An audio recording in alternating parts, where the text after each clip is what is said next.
All right, so we've been adding and subtracting fractions, and I showed you a video before with simplest form, and today we're going to practice simplest form again. I'm going to pull some problems from our Zearn that show us some more really good examples of adding and subtracting fractions. And this time we're going to take it that step further, and we're going to put it into simplest form, okay? So let's go ahead and start off with a review.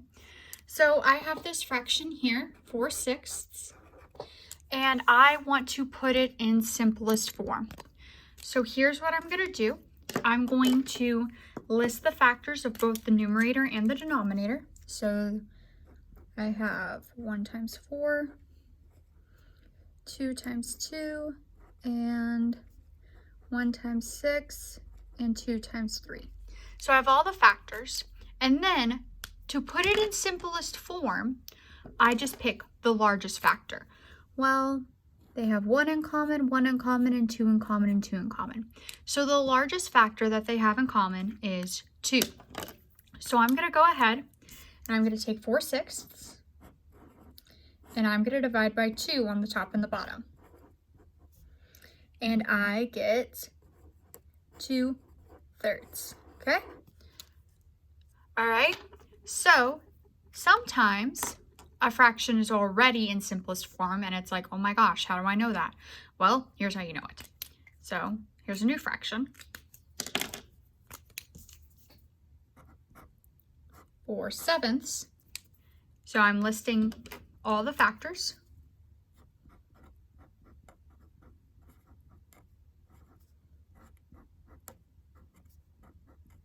Encircling the ones they have in common. This is just like what you do when you use division to make an equivalent fraction. Well, the only one they have in common is 1. Well, let's divide by 1.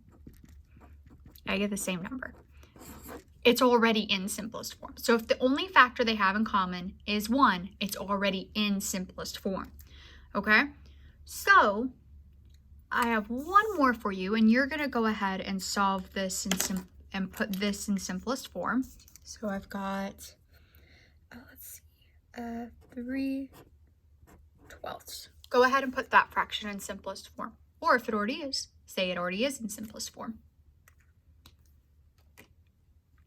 Okay, so you should have started off by listing the factors of both numbers. 1 times 3 and 1 times 12, 2 times 6, 3 times 4, okay? Now I'm going to go ahead and pick the largest factor. Got a 1 and a 1 and a 3 and a 3. Okay, so I'm going to divide by the largest factor. And I have simplest form. It's as simple as that. So now that we have seen that, let's go ahead and apply this with some adding and subtracting of fractions. The only thing is when you put it in simplest form is you add that extra step of putting your answer in simplest form. So let's go ahead and start off with this one. I'll model this one for you first. And then we'll go ahead and have you trace them. So I have 1 3/6 and take away 5/6. Now, normally, when I have mixed numbers, I want to subtract the whole numbers first. However, I only have one whole number. So what I'm going to do to make this really easy for myself is I'm going to turn this 1 into 6/6. Okay? So now I have 6/6 and 3/6 because I already have a 3/6. And that gives me 9/6. So my problem turns into 9/6 take away 5/6. Okay? Well, 9/6 take away 5/6 is 4/6. Now, I want to put my answer in simplest form. And how you know that the answer needs to be in simplest form is it will literally say in the directions, write your answer in simplest form. Okay? You won't see that on Zearn, but you will see that on assessments. You might see it on the map test. You will see it in future grades. So let's just learn it now. So Let's go ahead and see if 4/6 is in simplest form. 1 times 4, 2 times 2, 1 times 6, 2 times 3. They have 1 in common and 2 in common. 2 is the largest number they have in common. 4/6 divided by 2 gives me 2/3. So I would say that the answer to 1 3/6 minus 5/6 is 2/3. Okay, so I solved it. I went ahead and put this whole as 6/6, represented as a fraction, so that I could add it to the 3/6 and get 9/6, so it'd be easier to subtract from 5/6. I subtracted and I checked to see if my answer was in simplest form. It was not, so I put it in simplest form. Go ahead and try this next one. 1 3/10 minus 7/10 on your own, and put your answer in simplest form. All right, so here's how I would recommend that you go ahead and start solving this problem. I would put my 1 in as 10/10. So I have 10/10 and 3/10. About 3/10 from here, which gives me 13/10 minus 7/10. 13 minus 7 gives me 5. So now I have 5/10. Well, I have that as my answer, but I need to make sure that this is actually simplest form of this fraction. So I'm going to make my list of factors. And I'm going to circle the factors they have in common, and then I'm going to select the largest factor. Because when we divide by the largest factor on the top and the bottom, that means we have simplest form. So 5/10 divided by 5 gives me 1/2. So my answer to 1 3/10 minus 7/10 is 1/2. Now that really does look funny because this doesn't match the denominators, but it's the simplest form. So that's the answer that we want to report when we're asked for simplest form. All right, so let's go ahead and I'm going to show you another one. I have 3/4 plus 1/8. Now, in this case, I'm going to have to make some changes because my denominators are not the same.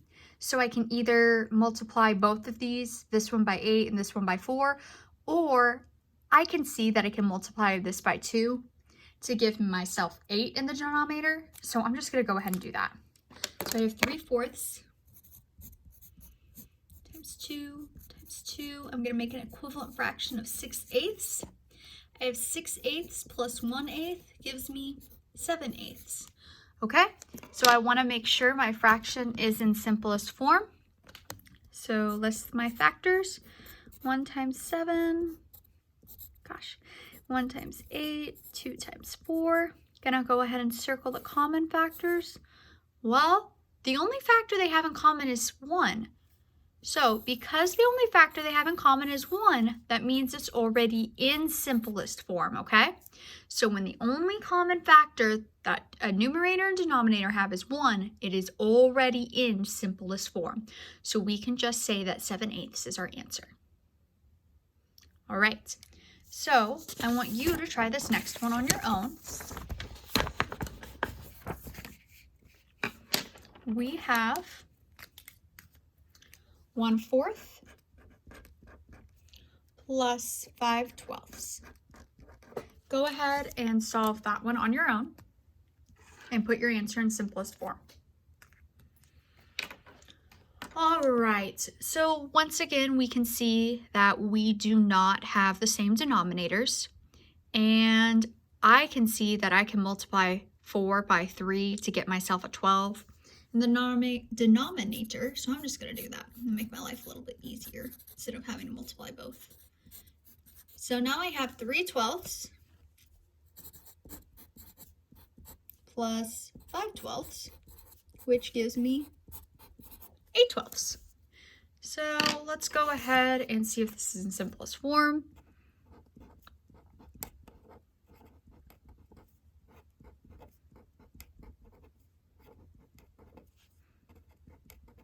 All right, so my factors, let's go ahead and circle ones that are in common. 2, 2, 4, 4. The largest is 4, so 8/12 divided by 4 on the top and the bottom gives me 2/3. So I'm going to say that my answer to 1/4 plus 5/12 equals 2/3. All right, I have one more for you. And this one is 3/4 plus 5/8. Go ahead and solve that one on your own and put your answer in simplest form. All right, clearly, like once again, not the same denominator. I can multiply by 2 to make 3/4 have a 8 in the denominator. So I have 6/8 plus 5/8.